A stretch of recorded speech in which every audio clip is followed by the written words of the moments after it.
என்னடா இது நமக்கு பீரியட்ஸ் வந்தாலும் பிரச்சனை, வரலனாலும் பிரச்சனை. பீரியட்ஸ் வந்துட்டால் கூட அந்த வலியை அனுபவிச்சிடலாம்.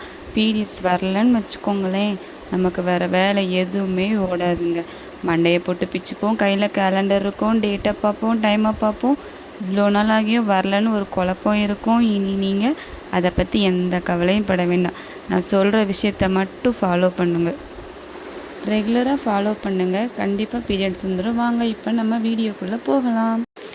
ஃபஸ்ட்டு ஒரு பேன் எடுத்துக்கோங்க, அதை 1 கிளாஸ் தண்ணி ஊற்றி வச்சுக்கோங்க.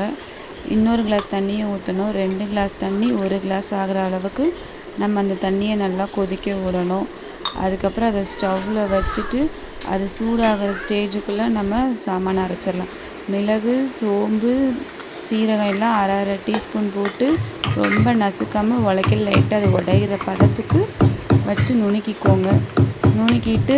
நல்லா நுணுக்கிட்டு அதை அதுக்கப்புறம் நம்ம அந்த இதில் போடணும்.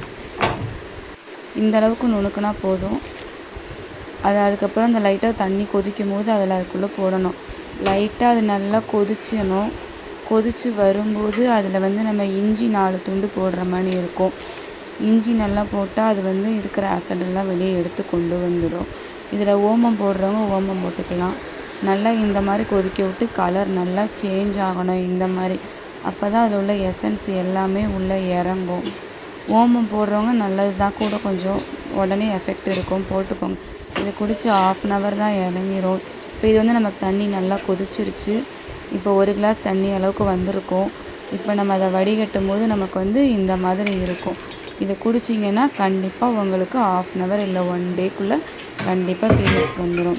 ஸோ இதை கண்டிப்பாக ட்ரை பண்ணி பாருங்கள். ஓகே, பாய்.